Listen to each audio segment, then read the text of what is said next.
शुरुआत एक राज्य की खबर से नहीं बल्कि उस समस्या की खबर से जो हर तरफ है। गुजरात के वडोदरा में पुल गिरा, 17 मौतें हुई। केंद्र सरकार से 2 लाख मुआवजा, राज्य सरकार से 4 लाख मुआवजा, प्रति मौत यानी 6 लाख का मुआवजा, यानी 1 करोड़ 2 लाख रुपए का कुल मुआवजा देकर क्या सरकारें सोचती हैं कि बस हो गया?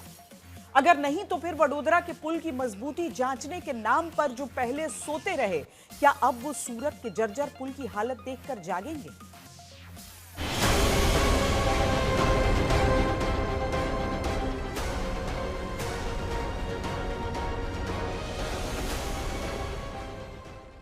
खबरदार करते 2 सवाल। जिम्मेदार कौन? कब तक सरकारें रहेंगी मौन? और क्या बिना जिम्मेदारी तय किए हर बार जनता को मरने के लिए छोड़ा जाएगा? सवाल की वजह तापी नदी पर बना ये पुल है। ड्रोन कैमरे से इस वीडियो को देखिए। इस पुल को भी ऐसे ही गुजरात में ऊपर से सब कुछ सही बताते हुए खोल रखा है।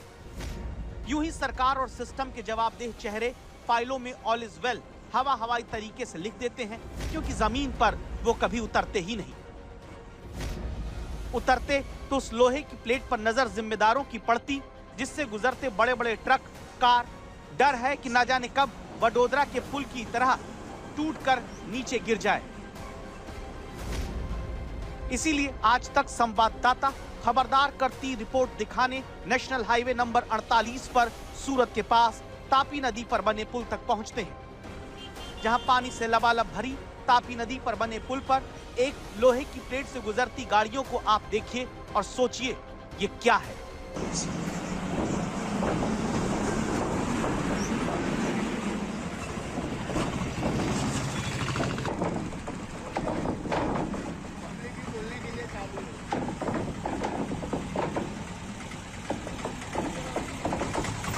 आज तक की टीम पहुंची है इस वक्त सूरत के कामरेज इलाके में, और नेशनल हाईवे नंबर 48 की तस्वीरें हम आपको दिखा रहे हैं। ये आप हाईवे की हालत देखेंगे तो ये तापी नदी पर जो ब्रिज बना हुआ है, और इस ब्रिज की हालत आप देखेंगे कि यहाँ से वाहन जो है निकलते हैं, क्योंकि ये देखिए आप टूटा हुआ है। अगर इंसिडेंट कोई होता है तो आप सीधे नदी में जाकर गिरेंगे। ये जो लोहे का यहाँ पाइप लगाया हुआ है, ये इतने इलाके में ये भी कटा हुआ नजर आ रहा है। और ये जो प्लेट है, ये प्लेट के जरिए हम आपको दिखाएंगे। ये प्लेट जो है ये पहले 1 फीट की हुआ करती थी इस जगह पर, अब ये बढ़कर 7 फीट की हो गई है। और इसी 7 फीट की प्लेट से जो वाहन चालक है निकलते हैं, छोटे वाहन हो बड़े वाहन हो, वो सभी इसी से ही निकलते हैं। और ये बहुत ही जोखिम भरा है, क्योंकि जब भी वाहन यहाँ से निकलते हैं तो ये जंप करता है। आप देखेंगे लोहे की जो प्लेट लगी है, ये प्लेट जंप करती है, उसके साथ में वाहन भी यहाँ पे जंप करते हैं। तो जब आप हाईवे पे यहाँ सफर कर रहे हो और अचानक से व्हीकल आपका जंप कर दे तो आपको डर का एहसास भी होगा। तो आप देखेंगे कि ये प्लेट के सहारे ये ओवर ब्रिज चलाया जा रहा है। गंभीरा जैसी यहाँ पे घटना न बने और यहाँ के कोई भी सदस्य यहाँ जाने आते, और उसमें मैं भी हूँ, तो हमारा भी कुछ ये डेवलप न हो जाए। हम सब ये हम एवरीडे डर रहता है हमारा भी ये हाल नहीं हो जाए, या हमारा कोई रिश्तेदार का भी यहाँ ऐसा हाल नहीं हो जाए, क्योंकि यहाँ बहुत भारी वाहन चल रहा है, कोई छोटा भी वाहन चल रहा है। तो हमको वो डर लग रहा है कि यहाँ 50 टन से ऊपर भी वाहन चल रहा है, तो कहीं ये पूरा वहां से भी ज्यादा हादसा नहीं हो जाए। ये ब्रिज पिछले 10 साल से, इसमें 4-5 साल से ये हालत है प्लेट की। अच्छा, प्लेट हो जाती है बेंड होने पर ओवरलोड गाड़ी वहां से निकलेगी, बाइक वाला यहाँ से गेंद की तरह उछलता है। जान का तो सबको मरना ही है, लेकिन ये लोग मारने बैठे हैं यहाँ पे। इसको कोई आज महिसागर का ब्रिज टूटा है तो दौड़ के आएंगे सब यहाँ पे, इस पे कोई तंत्र ध्यान नहीं दिया। इसीलिए खबरदार करता सवाल है, वडोदरा में तो पुल गिरने दिया गया, क्या अब सूरत में पुल गिरने का इंतजार हो रहा है? क्यों नहीं तय होता ये पुल बनाने की जिम्मेदारी किस इंजीनियर की है? ये पुल सुरक्षित रखने की जिम्मेदारी किस एजेंसी, किस ठेकेदार की है? ये पुल टूटे नहीं, इसकी जिम्मेदारी NHAI के किस अधिकारी की है? क्यों नहीं ऐसे हर पुल के जिम्मेदार लोगों की तस्वीर पुल के आगे लगा दी जाती है, ताकि जवाबदेही जनता की जान को लेकर तय हो जाए? वरना हकीकत तो यह है, इसी जगह से विधायक और शिक्षा राज्य मंत्री प्रफुल्ल पानसेरिया ने NHAI के अधिकारियों को बुलाकर कुछ दिन पहले पुल की हालत दिखाई, लेकिन यहाँ पर सिवाय लोहे की प्लेट बदलने के कुछ होता नहीं। तो तब सूरत की वराछा से बीजेपी विधायक कुमार भाई कनानी कहते हैं प्लेट दर प्लेट कैसे अधिकारियों ने खेल किया। ब्रिज क्षतिग्रस्त है। वो प्लेट तो पहले 1 फुट की चौड़ाई वाली थी, अभी वो 7 फुट चौड़ाई हो गई है। तो उसका मतलब ये हुआ कि क्षति बढ़ती जा रही है और प्लेट भी बढ़ती जा रही है। तो कोई दिन कोई घटना बनने का पूरा शंका के साथ अधिकारी काम कर रहे हैं। हमको लगता है कि ये ब्रिज की जल्दी ब्रिज रिपेयर होना चाहिए, प्लेट निकाल के जो भी काम करने का है वो करना चाहिए। अब खबरदार करता सवाल है, क्या NHAI के अधिकारी सूरत के इस पुल की गारंटी लेंगे? क्या तय होगा कि NHAI के कौन कौन से अधिकारी केवल लोहे की प्लेट बड़ी करते जा रहे हैं, पुल की सुरक्षा पर ध्यान नहीं दे रहे? क्या फिर किसी हादसे के बाद जिम्मेदारों को खोजने के नाम पर मौन साध लिया जाएगा? अगर सूरत के पुल को तुरंत बनाया नहीं जाता और अभी से यह तय नहीं किया जाता कि सूरत के पुल की सुरक्षा की जिम्मेदारी किन किन अधिकारियों पर है, यकीन मानिए अगर कहीं कोई हादसा हो गया तो फिर से मुआवजा बांटेंगे, जांच की फाइलें खुलेंगी, 24 या फिर ज्यादा से ज्यादा 48 घंटे देश में लोग कहेंगे कि बहुत गलत हो रहा है, बस फिर सब भूल जाएंगे। गर्म तवे पर पानी के छींटे की तरह देश में जनता की किसी घटना पर प्रतिक्रिया होती है, छन्ने से कुछ सेकंड के लिए उठती है, बस क्योंकि सरकारी व्यवस्था अच्छे से जानती है कि सब कुछ 1-2 दिन में भुला दिया जाता है। रमेश पढ़ियार, वेदिका पढ़ियार, नैतिक पढ़ियार, कांजी माझी, जशुभाई, वखत सिंह जाधव, हसमुख परमार, राजेश चावड़ा, प्रवीण जाधव, पर्वत वागड़िया, महेरामन हथिया, विष्णु रावल, मोहन चावड़ा, भूपेंद्र सिंह परमार, अतुल राठौड़, योगेश चौहान, ये सब वो नाम हैं जो कल घर से हंसते हुए निकले थे, लेकिन फिर इनके शव महिसागर नदी में गिरे।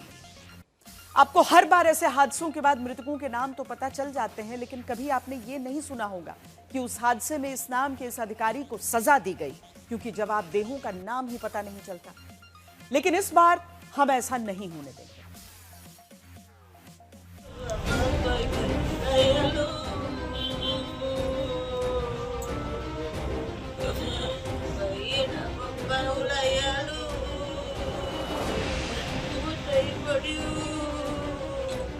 पत्नी जो अपने आप को संभाल नहीं पा रही है,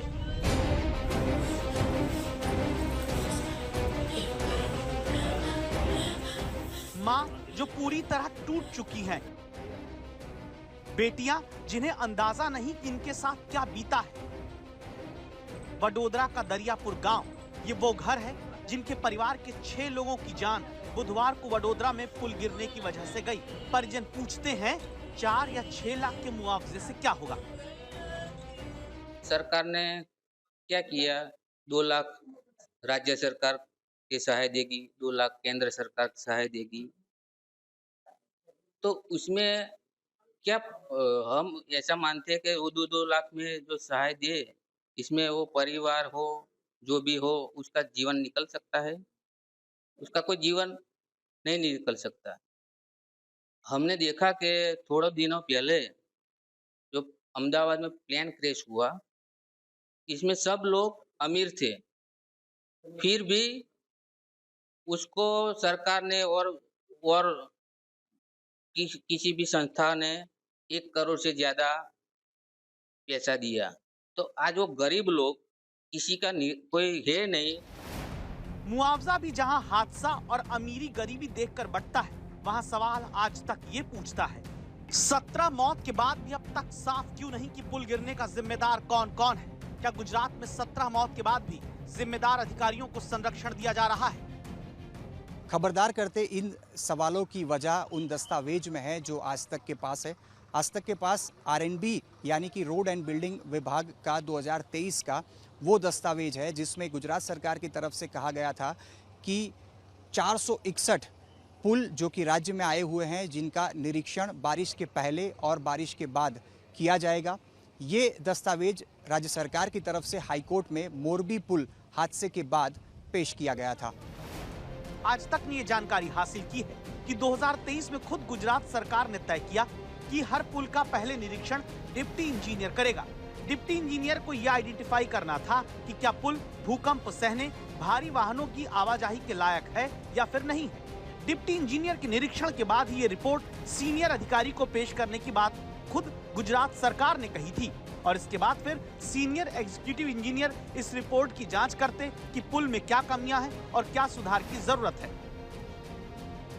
यानी गुजरात के वडोदरा पुल हादसे में साफ है कि डिप्टी इंजीनियर, फिर सीनियर इंजीनियर, फिर एग्जीक्यूटिव इंजीनियर की जवाबदेही तय होनी चाहिए थी। इसके बाद R&B यानी रोड और बिल्डिंग विभाग के चीफ इंजीनियर, सचिव और फिर ये जवाबदेही खुद मुख्यमंत्री तक पहुंचती है, क्योंकि सड़क और भवन निर्माण का महकमा गुजरात में मुख्यमंत्री के ही पास है। लेकिन यहाँ तो जिम्मेदारों पर सीधी कार्रवाई की जगह अभी जांच वाला झुनझुना बजाया जा रहा है। જેમ આપણે જોઈ શકીએ છીએ તેમ આજે અમારે સવારે લગભગ 8 વાગ્યાની બાજુ અમારી પાસે રિપોર્ટ આવેલા હતા કે ભાઈ ગંભીરા બ્રિજનું એક સ્પાન પડી ગયો છે, એટલે અમે તાત્કાલિક ત્યાં ઘટના સ્થળે આવી ગયા છે। પ્રાઇમરી 4 જેટલા વાહનો કંઈક અંદર ગરકાવ થયા દેખાઈ રહ્યા છે, એટલે મોતનો આંકડો અત્યારે મારી પાસે નથી, વહીવટી તંત્ર પાસે। સદર બ્રિજને જર્જરિત હોવાના અહેવાલ પ્રસિદ્ધ થયા છે, પરંતુ બંધ કરવાની કોઈ માંગ અમારી પાસે આવી નથી। અને ध्यान से आपने ये बयान सुना होगा तो खेल पकड़ पाए होंगे। एग्जीक्यूटिव इंजीनियर नायका वाला एक तरफ कहते हैं कि क्यों पुल टूटा ये जांच के बाद पता चलेगा, लेकिन फिर ये कहने में क्षण भर की देरी नहीं करते कि ये पुल जर्जर नहीं था। यानी ये खुद ही पहले से अपने विभाग के अधिकारियों को क्लीन चिट देने की कोशिश में जुट गए हैं। वडोदरा आनंद को जोड़ने वाले गंभीरा पुल दुर्घटना की प्रारंभिक जांच के आधार पर 4 अधिकारियों को निलंबित किया गया है। रोड एंड बिल्डिंग विभाग के एक executive engineer, 2 deputy executive engineer और 1 असिस्टेंट इंजीनियर को तत्काल प्रभाव से निलंबित किया गया है। मुख्यमंत्री ने दुर्घटना से प्रभावित गंभीरा पुल की अब तक की मरम्मत, निरीक्षण और गुणवत्ता जांच पर एक रिपोर्ट तैयार करने की जिम्मेदारी विशेषज्ञों की एक टीम को सौंपी थी। मुख्यमंत्री भूपेंद्र पटेल ने जनहित में सुरक्षा को ध्यान में रखते हुए राज्य के बाकी पुलों का भी तत्काल निरीक्षण करने के निर्देश दिए हैं। ये बड़ी खबर है जो हमारे सामने इस समय आ रही है। इन अधिकारियों पर एक्शन की खबर हमने आपको दिखाई है, पर इन अधिकारियों का किरदार क्या था? जिस डिपार्टमेंट में वो काम कर रहे थे उसमें उनकी तरफ से किस तरह की जिम्मेदारी निभाई जा रही थी, हम सीधे आपको लिए चलते हैं हमारे संवाददाता अतुल तिवारी के पास, जो कि हमारे साथ सीधे उसी जगह से जुड़ रहे हैं। अतुल, ये समझाइए कि एक तो मुख्यमंत्री की तरफ से ये जो निर्देश है कि बाकी जो पुल है पूरे राज्य के उनको भी जांचना है, ये एक बहुत स्वागत योग्य कदम है। और साथ ही मैं आपसे ये भी समझना चाहती हूं कि जिन अधिकारियों पर गाज गिरी है, क्या इन पर जिम्मेदारी थी निरीक्षण की उस पुल की? बिल्कुल, जिन 4 अधिकारियों को सस्पेंड तत्काल प्रभाव से किया है, बिल्कुल इस पुल की मरम्मत की जिम्मेदारी उन्हीं की थी। और जो एग्जीक्यूटिव इंजीनियर का बयान थोड़ी देर पहले हमने भी दर्शकों को बताया, एम नायका वाला, वो जब घटनास्थल पर पहुंचे तब उन्होंने साफ कहा था कि इस ब्रिज की आयु 100 साल की थी। 40 साल पे इस ब्रिज में जो नुकसानी आई है वो किस वजह से आई है वो जांच के बाद पता चलेगा। एन नायका वाला, जिन्हें सस्पेंड कर दिया गया है, जो कि एग्जीक्यूटिव इंजीनियर हैं, उनका ये कहना था कि इस ब्रिज में किसी भी प्रकार की ऐसी बड़ी खामी नहीं थी जिसकी वजह से भारी वाहनों की आवाजाही को रोकने की ज़रूरत थी। ये बयान खुद घटनास्थल से एन नायका वाला की तरफ से दिया गया था। आखिरकार जो जांच कमेटी मुख्यमंत्री भूपेंद्र पटेल की तरफ से इस पूरे मामले की जांच के लिए गठित की गई थी, वो आज सुबह ब्रिज पर पहुंची थी और एक रिपोर्ट आज शाम को पेश की गई। उसके बाद 4 जो जिम्मेदार अधिकारी थे उनको सस्पेंड कर दिया गया, जिसमें एक executive engineer, 2 deputy executive engineer और एक असिस्टेंट इंजीनियर है। इसके अलावा गुजरात के जो भी 461 ब्रिज हैं उसकी जांच बारिश के पहले और बारिश के बाद करने की जो एक जिम्मेदारी थी वो भी डिप्टी इंजीनियर को सौंपी गई थी। उनको एक रिपोर्ट बनाकर एग्जीक्यूटिव इंजीनियर को सौंपनी थी। ये पूरी बात गुजरात सरकार की तरफ से गुजरात हाईकोर्ट के सामने रखी गई थी मोरबी दुर्घटना के बाद। यानी कि एक प्रोटोकॉल जरूर से गुजरात सरकार ने बनाया था, लेकिन इस प्रोटोकॉल को कितना निभाया गया ये वही अधिकारी जानते हैं। हालांकि नहीं निभाया गया, जिसके चलते एन नायका वाला समेत 4 अधिकारी सस्पेंड हुए हैं और 17 लोगों की मौत अब तक गंभीरा जो ब्रिज कोलैप्स हुआ है हादसा नहीं होता। अतुल तिवारी, बहुत धन्यवाद हमसे बातचीत करने के लिए।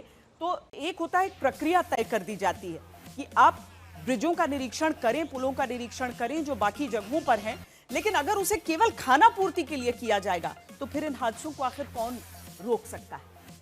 जिम्मेदार कौन है? जब तक ये हर जगह तय नहीं होगा, हर सड़क, पुल, अस्पताल, स्कूल के बाहर लिखा नहीं जाएगा, जवाबदेही नहीं तय होगी, इसीलिए फिर कोई हादसा न हो, पुलों की मजबूती के नाम पर केवल नीम बेहोशी में सरकारी तंत्र सोता न रहे, इसीलिए 4 राज्यों के जर्जर पुलों की ग्राउंड रिपोर्ट हम आपको दिखाएंगे।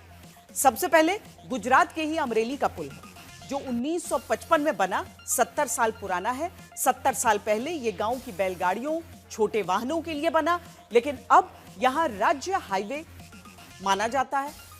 पुल की हालत ऐसी है कि लोग डरते हैं, नहीं पता कब वडोदरा के पुल जैसा गिर जाए। क्या इसकी सुध अब सरकार लेगी? अमरेली डिस्ट्रिक्ट में ही ऐसी हताहत होने की पूरी दहशत है। ये मेरे पीछे देख सकते हैं, ये अमरेली से सावरकुंडला जाने वाला पीपावाव अंबाजी स्टेट हाईवे पर का ब्रिज है। 75 साल पुराना है। 1955 में जब मुंबई राज्य में अमरेली था तब ये ब्रिज का निर्माण किया गया है। 75 साल हो गए, ब्रिज पूरी तरह जर्जरित हो गया है।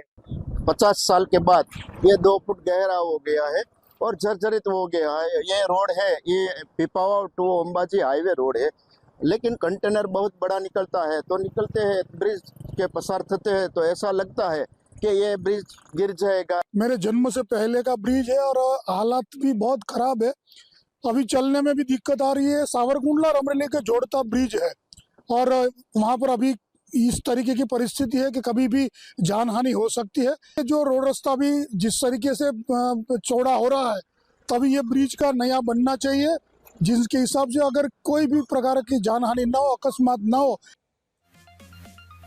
पर केवल गुजरात नहीं, हर राज्य में हादसे को न्योता देते हुए लटकते कमजोर ढांचे वाले पुल खड़े हैं। महाराष्ट्र के नागपुर के कामठी में फ्लाईओवर की खबर सुनेंगे तो आपको गुस्सा आएगा। जनता जहां टैक्स देकर इंतजार कर रही थी कि फ्लाईओवर मिलेगा, लेकिन उद्घाटन से पहले ही बारिश ने बता दिया कि यह पुल मजबूत नहीं। लाल फीता नेता यहां काटते उससे पहले ही सड़क धंसी हुई मिली। नागपुर जिले के कामठी में एक निर्माणाधीन पुल जिसका 5 साल से निर्माण कार्य चल रहा था, कुछ ही दिनों बाद उसका अभी उद्घाटन होना था। उससे ठीक पहले यहाँ पे बड़े बड़े गड्ढे देखे गए थे। सोशल मीडिया पर उस तरीके से बड़े वीडियो वायरल होने के बाद प्रशासन की किरकिरी हुई, जिसके बाद जो कॉन्ट्रैक्टर है इस सड़क का निर्माण करने वाला, उसने ये गड्ढे इस समय यहाँ पे बुझा दिए हैं। आज तक पे एक्सक्लूसिव हम देख सकते हैं विजुअल्स में कि किस तरीके से सीमेंट का एक पैच यहाँ पे किया गया है नागपुर जिले के कामठी में। इस क्षेत्र के नागरिकों को इस पुल के निर्माण के समय में और अभी भी बहुत ही मतलब इतनी तकलीफ हुई है हमारे क्षेत्र के लोगों को, लेकिन हम लोगों ने सोचे कि चलो एक अच्छा काम हो रहा है, पुलिया बन रहा है। लेकिन कल जो बारिश में हमने देखे यहाँ पे बड़े बड़े गड्ढे, उससे ऐसा प्रतीत होता है कि इस कंपनी ने हमारे जनता के साथ और सरकार के और हमारी जनता के पैसे के साथ खिलवाड़ किया है। वो पैसे को अंगार लगा दिया है। काम में कोई भी क्वालिटी नहीं है, बेहद ही खराब दर्जे का काम किया गया है। महाराष्ट्र के ही पुणे का पुल भी देखिए, जहां बीच पुल बड़ा सा गड्ढा हो गया। इसी पुल से बच्चे स्कूल जाते हैं, किसान जाते हैं, मजदूर जाते हैं, वो सब लोग जाते हैं जिन्होंने विकास के नाम पर मजबूती से वोट दिया, लेकिन विकास के नाम पर मिला पुल कमजोर निकला। या वेळ नदीच्या पुलावरची परिस्थिती अशी आहे की याला मोठमोठाले खड्डे पडलेले आहेत। या ठिकाणाहून 4 चाकी 2 चाकीची वाहतूक चाललेली असते आणि जातेगाव बुद्रुकला कॉलेज असल्यामुळे जातेगाव खुर्दची विद्यार्थी किंवा वयस्कर मंडळी आणि जातेगावला एसटी चालू असल्यामुळे त्या गावाला आम्हाला जावं लागतं आणि जाताना या पुलावर मोठाले खड्डे पडलेले आहेत। यही हाल झारखंड में भी दिखता है। यहाँ के 2 पुलों की तस्वीर आपको हम दिखाते हैं। पहले बोकारो के चांपी का एक वीडियो देखिए, जिसमें एक बुजुर्ग महिला जर्जर लोहे की पुलिया को पार करते हुए देखी जा सकती हैं। यह वीडियो दिल को झकझोर देता है। ग्रामीण इलाकों में बुनियादी सुविधाओं की भयावह स्थिति को उजागर करता है, जहां बुजुर्ग महिला बेहद कमजोर और कांपते हुए पैरों के साथ जान जोखिम में डालकर नहर पर बनी एक लोहे की पुलिया को पार कर रही। अंत तक इस वीडियो को देखिए, जहां वो टूटे हुए लोहे के पुल से गुजरकर जब उसे पार कर लेती हैं तो मानो ईश्वर का शुक्रिया मनाती हैं, पुल को छूती हैं। पूरा इस वीडियो को देखिए, जहां पर कैसे शुरुआत में थोड़ा सा ऐसा लगता है पटरी लगी है, आखिर में जब पार कर लेती हैं तो उसे प्रणाम कर रही हैं। इसी तरह झारखंड के खूंटी के पुल को देखिए, ये पिछले ही महीने 2 हिस्सों में बंट गया।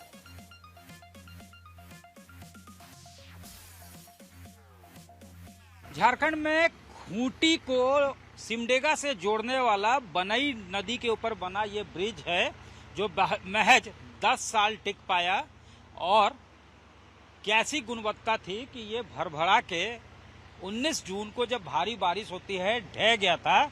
और ठीक सामने जहां आप देख रहे हैं कि ये ब्रिज कोलैप्स किया है और वहां पे जो दूसरा भाग है उससे सट रहा है, वहीं जो है ट्रक अपने नोज के सहारे टिका हुआ था। तो ट्रक वैसे ही फंसा हुआ था। आपको ठीक गुजरात की घटना की याद दिलाएगा। वो घटना जो है यहाँ पहले घट चुका है। ट्रक जाके अपने नोज के सहारे वहां टिक जाता है, जिसको बाद में निकाला जाता है। 19 तारीख के भारी बारिश में इस तरह का ब्रिज कोलैप्स हुआ था।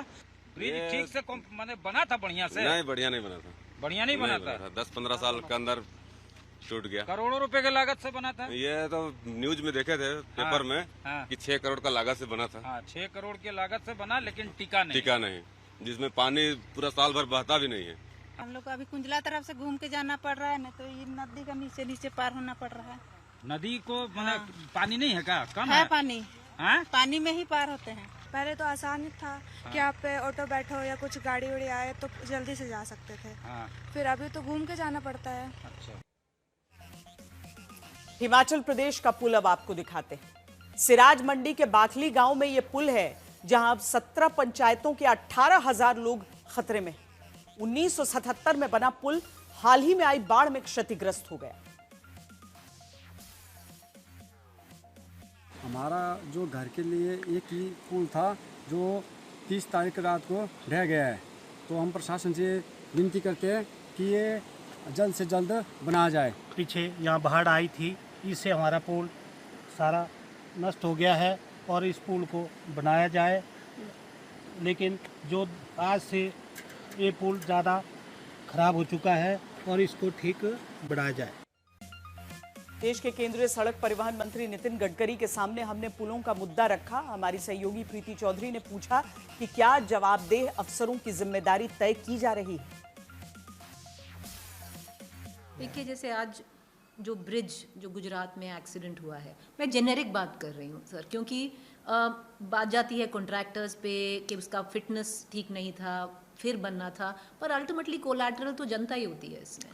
देखिए, एक बात बताइए, देखो एक्सीडेंट ये डिफरेंट थिंग है और जो काम करते समय बेईमानी और फ्रॉड करके गलत करो वो दूसरी बात है। If the mistakes are bona fide उसको माफ़ करना चाहिए, पर if the mistakes are mala fide उसको ठोकना चाहिए। मेरी आपकी जो मिनिस्ट्री है, ऑफ द रिकॉर्ड काफ़ी लोगों से बात हुई थी आज सुबह, तो कोई तो कह रहे हैं कि देखिए काम तो बहुत उसमें करते हैं पर ऐसी डेडलाइन देते हैं कि पसीने छूट जाते हैं और जम के डांटते हैं। सही है? पूछ रही हूँ आपसे। अब झूठ बोलना मेरे समय डांटता हूँ। तो डांटते हैं? हाँ बिल्कुल, छोड़ता नहीं मैं। अगर कोई गड़बड़ हुई रोड पे तो छोड़ूंगा नहीं। अभी मेरा टारगेट है 7 वर्ल्ड रिकॉर्ड हो गए, अब मैं ठेकेदार और अधिकारियों के पीछे ही लगाऊँ। ठेकेदार और अधिकारी? हाँ बिल्कुल, ठोकूंगा मैं, सुस्ती नहीं करूँगा। These are the asset of my country, मैं इसके साथ कॉम्प्रोमाइज़ नहीं करूँगा। गडकरी जी, ये एक रोड है मेरे घर की दीवार है। जितनी चिंता मुझे मेरे घर की है उतनी ओनरशिप मेरी इस रोड के साथ है और मैं नहीं इसके साथ कॉम्प्रोमाइज़ करूँगा। जरूर पैसा कमाइए, 10 पैसे ज़्यादा लीजिए, क्वालिटी के साथ कॉम्प्रोमाइज़ नहीं होगा। पुलों सड़कों की हालत पर अफसरों की जिम्मेदारी तय करने के साथ जरूरी है कि जो नेता सत्ता पाने से पहले सड़क चमचमाती देने का वादा करते हैं वो सत्ता पाकर मंत्री बनकर अपने वादों को याद रखें। जो मंत्री भूल जाते हैं उन्हें वादा याद करा के खबरदार करना जरूरी है, वरना मध्य प्रदेश के पीडब्ल्यूडी मंत्री की तरह यह सुनना पड़ेगा कि सड़क है तो गड्ढा भी होगा। तक सड़कें रहेंगी तब तक गड्ढे होते रहेंगे। जब तक रहेगा समोसे में आलू वाली एक फिल्मी सियासी लाइन के बाद ये नया है। तक सड़कें रहेंगी तब तक गड्ढे होते रहेंगे। नैनम छिन्दन्ति शस्त्राणि नैनम दहति पावकः, यानी ना आत्मा को शस्त्र काट सकता है ना आग जला सकती है वाले श्लोक की तरह एकदम। राकेश सिंह मध्य प्रदेश के पीडब्ल्यूडी मंत्री कह रहे हैं, जब तक सड़क रहेगी तब तक गड्ढे होते रहेंगे। लेकिन फिर कुछ ही सेकंड में नीचे से दूसरा हाथ लगाकर कहते हैं, होते रहेंगे से मेरा मतलब ये है कि उसके लिए कई बार ये होगा कि किसी सड़क को बने हुए 4 साल हो गए, उसकी समय सीमा 5 साल है, तो हो सकता है 4 साल के बाद गड्ढे हो जाएं। लेकिन अगर कोई सड़क ऐसी है कि जिसको 4 साल तक खराब नहीं होना चाहिए थी, लेकिन 6 महीने में गड्ढे हो गए, तो वो गलत है और उस पर कार्रवाई भी होना चाहिए। लेकिन मुझे ध्यान में नहीं आता कि दुनिया में कोई ऐसी सड़क भी है कि जिसपे गड्ढा होता ही नहीं, तो वो तकनीक अभी तक पीडब्ल्यूडी के ध्यान में नहीं आई है। मध्य प्रदेश के पीडब्ल्यूडी मंत्री राकेश सिंह, राकेश माने चंद्रमा, क्या मंत्री जी अपने नाम के मुताबिक चांद वाले गड्ढे से भोपाल की सड़कों की तुलना के बाद कंफ्यूज करने लगे? मुझे देखकर आपको लग रहा होगा कि मैं चांद की सतह पर मौजूद हूं, लेकिन ऐसा नहीं है। मैं चांद की सतह पर नहीं बल्कि भोपाल की एक सड़क पर खड़ा हूं और मेरे इर्द गिर्द अगर आप देखें तो ये जो छोटे छोटे गड्ढे हैं वो ये बताने के लिए काफी है कि इस सड़क का क्या हाल हो चुका है पहली ही बारिश के बाद। ये जो तस्वीरें आप देख रहे हैं एक्सक्लूसिव आज तक पर, ये राजधानी भोपाल की सड़क की तस्वीरें हैं और आप अंदाजा लगाइए कि ये किसी दूर दराज के इलाके की नहीं, हम मध्य प्रदेश की राजधानी भोपाल की बात कर रहे हैं। अगर हम पैन करके आपको दिखाएं तो इस पूरी सड़क का यही हाल हो गया है। इस सड़क पर इतने गड्ढे बन चुके हैं कि आप गिनती करते करते थक जाएंगे, लेकिन गड्ढे खत्म नहीं होंगे। और इस पूरी सड़क की बात हम इसलिए कर रहे हैं, ये एक्सक्लूसिव तस्वीरें हम आपको इसलिए दिखा रहे हैं क्योंकि राजधानी भोपाल का ये वो इलाका है जो पुराने और नए शहर को जोड़ता है, लेकिन इसके बावजूद जनप्रतिनिधियों ने किस तरीके से आंखें मूंद रखी है, ये सड़क उसका जीता जागता उदाहरण है। क्या राजधानी की इसी सड़क के गड्ढों ने सारा संतुलन जिम्मेदारी उठाने वाला गड़बड़वा दिया? मेरा कहना यह है कि वर्षा काल में सड़कों पर गड्ढे कब नहीं हुए, जरा मुझे बताएंगे, और किस राज्य में नहीं हुए? रहने दीजिए मंत्री जी, क्या ही बताएं, आपने तो पहली ही लाइन में सारी सड़क का सड़क और गड्ढा का गड्ढा अलग कर दिया, खुद को ही क्लीन चिट तक दे दी। जरा मुझे बताएंगे, और किस राज्य में नहीं हुए? और जिनको तकनीक की दृष्टि से सबसे बेहतर देश में आप मानते हैं, क्या वहां गड्ढे नहीं है? मैं इसीलिए कहता हूं कि नकारात्मकता का प्रचार बहुत आसान है, लेकिन चुनौतियों का सामना करते हुए जनता के अनुरूप उसको बना के रखना कठिन है। जनता गड्ढे वाली सड़क पर चले और सवाल पूछ लिया जाए तो ये मध्य प्रदेश के पीडब्ल्यूडी मंत्री को नकारात्मक प्रचार लगता है। तो क्या अगली बार से ये कहा जाए गड्ढे हैं तो ये जनता की गलती है जो घर से निकलती? प्लीज अब मेरी बात सुन लें, आपकी बात का उत्तर मैं तब दूंगा जब मेरी बात पूरी हो जाएगी। तो मैंने अभी क्या कहा आपसे कि गड्ढे कहाँ नहीं होते, बरसात में होते हैं, और कभी जब हैवी रेन होता है जिसकी कल्पना नहीं होती, तो अभी तो जरा राज्य मुझे बता सकते हैं आप लोग कि कौन सा ऐसा राज्य है जहां पर सड़कों पे भी गड्ढे नहीं हुए? ओके, तो ये कहिए ना कि सब जगह होता है तो आप क्या ही कर पाएंगे, लेकिन ये बात तो चुनाव से पहले बतानी थी, क्योंकि चुनाव से पहले आप कहते रहे सड़क चमचमाती मिलेगी, अब सत्ता मिल गई तो कहते हैं सड़क है तो गड्ढा होगा ही। चुनाव से पहले कहते हैं विपक्ष के राज में सड़क खराब थी और सत्ता मिलने के बाद कहते हैं किसके राज में सड़क खराब नहीं होती। ये तो बेईमानी हुई ना। चलिए एक बार फिर कोशिश करके बताइए, कहना क्या चाहते हैं, गड्ढे होने चाहिए या नहीं होने चाहिए? सड़कों की गुणवत्ता ऐसी ही होना चाहिए कि गड्ढे ना हो, लेकिन कभी हैवी रेन होता है, बारिश ज्यादा होती है, ट्रैफिक जिसका अनुमान आप लगाते हैं, जिस वजन के व्हीकल वहां से गुजरेंगे जिसका अनुमान आप लगाते हैं, कई बार उससे कहीं ज्यादा हैवी ट्रैफिक भी वहां से निकल जाता है और जिसके कारण से नुकसान होता है। अरे फिर टोपी ट्रांसफर कर दी, कभी बारिश कभी हैवी व्हीकल। काहे नहीं मान लेते कि समय रहते सड़क निर्माण, देख रेख, गड्ढा भराई की जिम्मेदारी तय नहीं हो पा रही, इसीलिए सड़कें टूट जा रही। मैं ये नहीं कहता कि क्वालिटी हमेशा इतनी अच्छी होती है, नहीं होती है। अगर अच्छी होती उतनी तो शायद गड्ढे नहीं होते, लेकिन इन्हीं चुनौतियों का सामना करने के लिए मध्य प्रदेश में ये बदलाव हम करने जा रहे हैं। उसमें औचक निरीक्षण से लेकर क्वालिटी तक शामिल है, और इसके साथ साथ समय समय पर हमारे इंजीनियर्स की ट्रेनिंग भी हो, वो अपडेट रहे तकनीक से, नए नए जो नवाचार हो रहे हैं उनसे वो अपडेट रहे। इसके लिए भी ट्रेनिंग का भी एक मॉड्यूल हम तैयार कर रहे हैं। तो फिर क्या अगले मानसून तक आपके नए वायदों का इंतजार करना होगा? तब तक जनता गड्ढों वाली सड़क पर चलकर ये गुनगुना सकती है, चांद सी सड़कें हो मेरी, कब ऐसा मैंने सोचा था। हाँ, तुम बिल्कुल वैसी हो जैसा मंत्री जी ने सोचा था। तक सड़कें रहेंगी तब तक गड्ढे होते रहेंगे। अब बात धर्मांतरण की। आरोपी छांगुर और उसकी साथी नीतू उर्फ नसरीन को 7 दिन की एटीएस रिमांड पर भेज दिया गया है। तीसरे दिन बलरामपुर में उसका अड्डा तबाह कर दिया गया, लेकिन इस मामले ने कई सवाल खड़े कर दिए। यूपी पुलिस और प्रशासन भले ही अब ताबड़तोड़ एक्शन लेते दिख रहे हैं, लेकिन सवाल यह है कि तब ये पुलिस एटीएस के आला अफसर कहां थे जब जलालुद्दीन उर्फ छांगुर 100 करोड़ का धर्मांतरण रैकेट बना रहा था?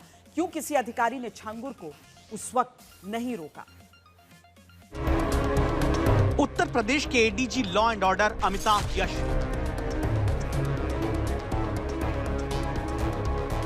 जिनके एक बयान से उत्तर प्रदेश पुलिस और उसके अफसरों के कामकाज के तौर तरीके पर सवाल या निशान लग गया। सुनिएगा जरा। ये बात इस बात की जानकारी हुई है कि लगभग 15 वर्षों से यह गैंग वहां कार्य कर रहा था और इस दौरान इसने काफी बड़ी संख्या में धर्मांतरण कराए हैं। सोचिए, जलालुद्दीन उर्फ छांगुर बाबा 15 साल तक राष्ट्र विरोधी गतिविधियां उत्तर प्रदेश से चलाता रहा और उत्तर प्रदेश पुलिस को भनक तक नहीं लगी। क्यों? छांगुर बाबा साइकिल पर ताबीज बेचते बेचते एक के बाद एक गैर कानूनी पैसे से करोड़ों की संपत्तियां बनाता चला गया और पुलिस और उत्तर प्रदेश का प्रशासन सोता रहा। सवाल है क्यों? ये वो तस्वीर है जो दिखाती है कि किस तरीके से अवैध धर्मांतरण पर सरकार का बुलडोजर चल रहा है और ये पूरी तरीके से जमींदोज कर दिया गया है। बलरामपुर में धर्मांतरण के आरोपी छांगुर बाबा की इस आलीशान कोठी को धराशायी करने की नौबत ही नहीं आती अगर उत्तर प्रदेश की पुलिस और उत्तर प्रदेश के प्रशासनिक अधिकारी अपनी जिम्मेदारी तरीके से निभा लिए हो।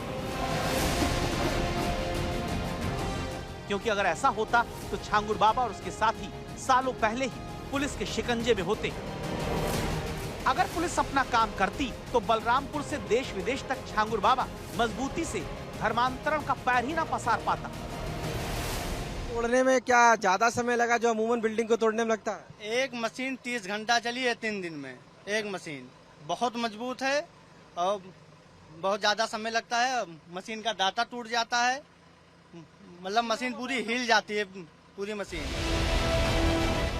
तो धर्मांतरण का गिरोह चलाने वाले एक आरोपी ने पूरे उत्तर प्रदेश की पुलिस और प्रशासन को बता दिया है कि ये लोग अपना काम जिम्मेदारी से करते ही नहीं। उसके पास इस बात का कोई जवाब नहीं है कि छांगुर बाबा और उसका गिरोह गरीब, बेसहारा मजदूरों, कमजोर वर्ग के लोगों और विधवा महिलाओं को कैसे निशाना बनाता रहा। क्यों उत्तर प्रदेश की पुलिस और उसके अफसरों को पैसे देकर, शादी का वादा या नौकरी का लालच देकर धर्मांतरण करवाने के इस गोरख धंधे की खबर पहले नहीं लग पाई।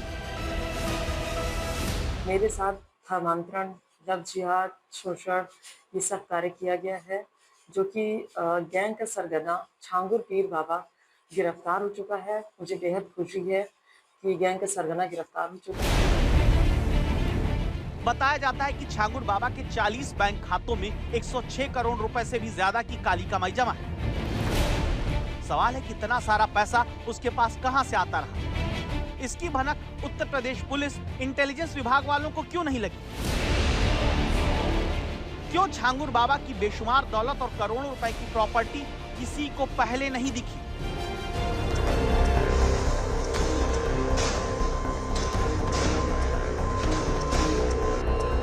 इस पूरे मामले में सबसे बड़ा सवाल उन सरकारी कर्मचारियों और अधिकारियों को लेकर है जिनकी नाक के नीचे सब कुछ चलता रहा, जिनके कंधों पर इस गोरख धंधे को रोकने की जिम्मेदारी थी। क्योंकि अगर यही अधिकारी अपना काम कर लेते तो 15 साल बाद धर्मांतरण के इस रैकेट में मनी ट्रेल को अब खंगालने की नौबत नहीं आती। आज 7 दिवस का रिमांड यूपी एटीएस द्वारा इन्वेस्टिगेशन के दौरान इन दोनों मुख्य अभियुक्तों का लिया गया है। इनसे इस गैंग के सभी गतिविधियों, इनके मनी ट्रेल, इनके द्वारा अर्जित अवैध संपत्तियां इत्यादि की जानकारी की जाएगी। साथ ही संपूर्ण गैंग के नेटवर्क की जानकारी भी प्राप्त की जाएगी। इसके अलावा इस गैंग ने जहां जहां अवैध संपत्ति अर्जित की है, अवैध धन का इस्तेमाल करके, उन सभी की भी जानकारी की जाएगी तथा अवैध संपत्तियों को जब्तीकरण की कार्रवाई तथा उन्हें डिमोलिश करने की कार्रवाई भी की जाएगी। सोचिए कैसी पुलिस है, कैसी उत्तर प्रदेश की ये जांच एजेंसियां हैं जो सांप निकल जाने के बाद अब लाठी पीट रही हैं, जबकि छांगुर बाबा और उसके गिरोह की करतूतों के सबूत उत्तर प्रदेश में चारों तरफ बिखरे पड़े थे। लेकिन 15 साल में न तो पुलिस उसे देख पाई, न ही प्रशासन ने कुछ किया। गिरोह बना करके ठगी का भी काम करते हैं ये। कैसे ये एविडेंस है इसका, हर एक चीज का। इनके खिलाफ कई मुकदमे चल रहे हैं लखनऊ कोर्ट में, कुछ मुकदमे हाई कोर्ट में पेंडिंग हैं, कुछ मुकदमे जिला जज बलरामपुर के यहाँ पेंडिंग है। ये हैबिचुअल अफेंडर हैं और इनका दबदबा ये है कि इनके खिलाफ मान के चलिए मैं बोल रहा हूँ, हो सकता है कल मेरी हत्या हो जाए, ये मुझे नहीं पता है। किसी के अंदर इतना हिम्मत नहीं है कि इनके सामने आकर के या इनके ग्राउंड के अंदर खड़ा होकर के बाइट दे दे। सोचिए एक बदमाश खुलेआम अपराध करता रहा और उसे किसी ने नहीं रोका। छांगुर बाबा के राइट हैंड बताए जाने वाले मोहम्मद अहमद खान ने जमीनों पर खुलेआम कब्जे किए, लेकिन किसी ने उसे न रोका न उसको पकड़ा। ये सरकारी जमीन है जो इन्होंने घेर लिया पूरा। जमीन किसकी है? वो तो कह रहे हैं हमारी पुश्तैनी जमीन है। मोहम्मद अहमद क्या है, क्या लगता? पहले पड़ा रहा सब बाद में बाउंड्री गिरवाएंगे सर। राहत रहा अरे कुआं रहा, कुआं के बगल में है तो पड़ा रहा जमीन। ताजिया जो है बहुत पहले से रखा जाता था, उसके बाजू में कुआं भी था। बहुत पुरान चौक था, यहाँ पे लोग ताजिया रखते थे पूरे गांव वाले।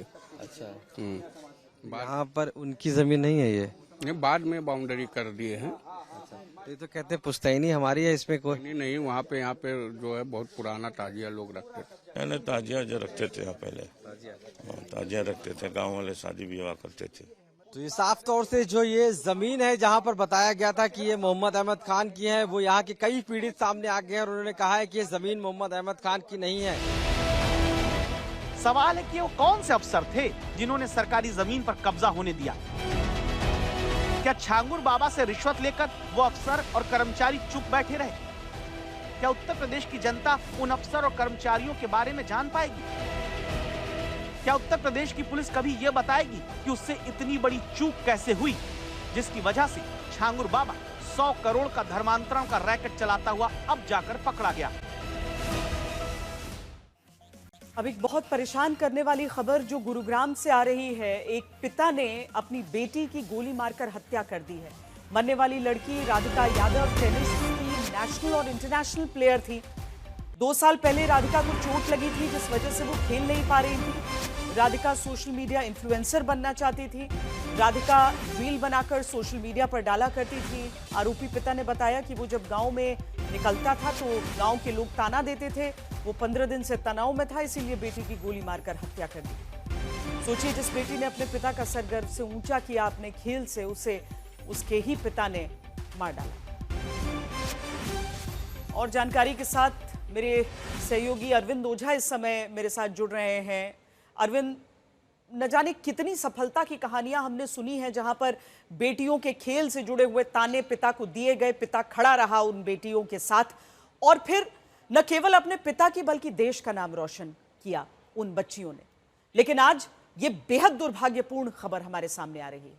बिल्कुल श्वेता, और जो आपने एग्जाम्पल दिया वो भी हरियाणा का ही था, जो पहलवान दोनों बेटियां थी, और उसी हरियाणा से ये बहुत हैरान, परेशान और दर्दनाक खबर सामने आ रही है, जहां गुरुग्राम के सेक्टर 57 में 25 साल की राधिका यादव की 3 गोलियां मार करके हत्या कर दी। जब पुलिस ने छानबीन की तो जानकारी मिली कि जो उसका पिता दीपक, उसी ने 3 गोली मारी अपनी लाइसेंसिंग पिस्टल से। पुलिस ने पिता को गिरफ्तार कर लिया है। गुरुग्राम पुलिस के सूत्रों ने आज तक को ये बताया बताया है कि दरअसल 2 साल पहले राधिका जो टेनिस प्लेयर थी उसको चोट लग गई थी, जिसके बाद उसने खेलना छोड़ दिया था। वो टेनिस की एकेडमी चलाती थी और साथ ही साथ सोशल मीडिया पर रील भी डालती थी। उस रील से काफ़ी ज़्यादा परेशानी उस पिता को हो रही थी। पिता ने यह दावा किया है और चूंकि जब वो अपने इलाके में जाते थे तो लोग अलग निगाह से देखते थे और ताने मारते थे। इस वजह से 15 दिन से उसका पिता परेशान था और उसके बाद ताबड़तोड़ 3 गोलियां मारी हैं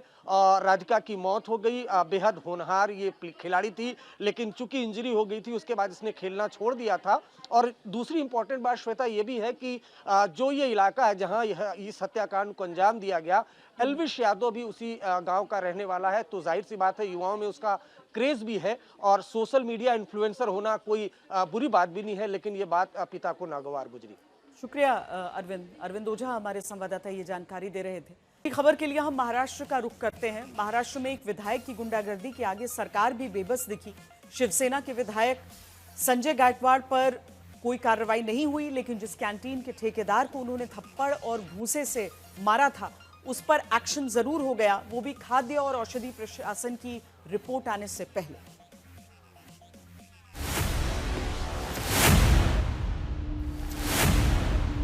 खराब दाल दिए जाने पर गुंडागर्दी करते हुए मारपीट करने वाले शिवसेना के विधायक पर देवेंद्र फडणवीस ने नाराजगी जताई।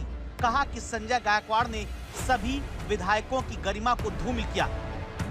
यातनं सगळ्या आमदारांबद्दल लोकांमध्ये भावना चुकीची जाते। आपण कुठेतरी सत्तेचा गैरवापर करतो किंवा आपण सगळे आमदार म्हणून आपलं कंडक्ट योग्य नाही, अशा प्रकारचं लोकांमध्ये या संदर्भातली भावना जाते। म्हणून निश्चितपणे मला असं वाटतं की अतिशय गंभीर बाब आहे।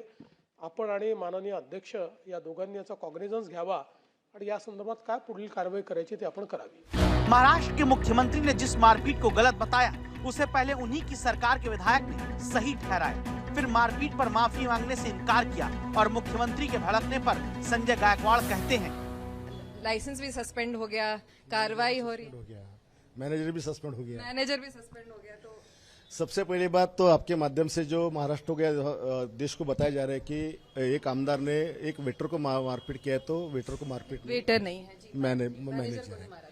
और मैं जानता हूँ कि मेरा तरीका गलत था लेकिन मंजिल सही थी। मेरा निशाना गलत, क्या बोलते उसको, रास्ता गलत था पर मंजिल सही थी, मैं इतना ही कहूँगा। महाराष्ट्र के सत्ताधारी गठबंधन के इस विधायक ने जो किया वो भी गलत था और उसके बाद उनके सुर को कोई भी सही नहीं ठहरा सकता। लेकिन जिस सरकार के मुख्यमंत्री ने जनप्रतिनिधियों की जवाबदेही पर जोर देने की कोशिश की, उनकी नाक के नीचे उस कैंटीन ठेकेदार का लाइसेंस तो रद्द कर दिया गया, जिससे शिवसेना के विधायक ने सरेआम मारा पीटा। लेकिन चौंकाने वाली बात ये कि ये कदम खाद्य और औषधि प्रशासन की रिपोर्ट आने से पहले ही उठा लिया गया। वैसे तो आपने कहा कि आपको इस बात की कोई गिला शिकवा नहीं है, लेकिन अब लाइसेंस भी सस्पेंड हो गया, कार्रवाई हो रही, मैनेजर भी सस्पेंड हो गया, तो सबसे पहली बात तो आपके माध्यम से जो महाराष्ट्र हो गया देश को बताया जा रहा है कि एक आमदार ने एक वेटर को मारपीट किया है, तो वेटर को मारपीट, वेटर नहीं है जी, मैनेजर है। और मैं जानता हूँ कि मेरा तरीका गलत था लेकिन मंजिल सही थी। और मान रहे हैं कि तरीका गलत था? बिल्कुल, मुझे क्योंकि 2-4 तो आप बोले कि नहीं मैं फिर मारूंगा अगर इसी तरह खिला दिया तो। मैं बोल रहा हूँ अगर कोई ऐसा करेगा तो मैं फिर मारूंगा, ये भी मैं दोहरा हूँ। तो संजय गायकवाड़ एक बार फिर बॉक्सर की तरह किसी आम आदमी पर मुक्के बरसाने की चुनौती दे रहे हैं। उन्हें मुख्यमंत्री की राय की भी चिंता नहीं, तभी तो अपनी गलती को सही ठहराने पर लगे हैं। रिपोर्ट्स के मुताबिक संजय गायकवाड़ ने कहा कि वो जूडो, बॉक्सिंग, कबड्डी और वॉलीबॉल जैसे खेलों के खिलाड़ी रह चुके हैं। मेरा मारने का तरीका स्पोर्ट्स वाला ही था। 4 साल में जो काम नहीं हुआ वो 4 सेकंड में हो गया। तो मारपीट करने वाले संजय गायकवाड़ को अपने किए पर पछतावा नहीं, बल्कि वो अपनी बात सही साबित करने के लिए एक और आपत्तिजनक बयान देने से नहीं चूकते। साउथ इंडियन वर्सेस मराठी का मुद्दा नहीं है। मराठी का जो आदमी जिसको हम ये कॉन्ट्रैक्ट देंगे वो मराठी का लोगों का खाना जानता है, वो सही तरीके से अपने लोगों को क्या चॉइस है वो क्वालिटी का दे सकता है। साउथ इंडियन वालों को क्या समझेगा कि हमारे महाराष्ट्र के लोगों की भूख क्या है। कनाडा में कपिल शर्मा के रेस्टोरेंट पर गोलीबारी हुई है। कनाडा के ब्रिटिश कोलंबिया राज्य के सरे में फायरिंग हुई है, जहां पर कॉमेडियन कपिल शर्मा का नया कैप्स कैफे खुला है। खालिस्तानी आतंकी हरजीत सिंह लड्डी ने इस हमले की जिम्मेदारी ली है।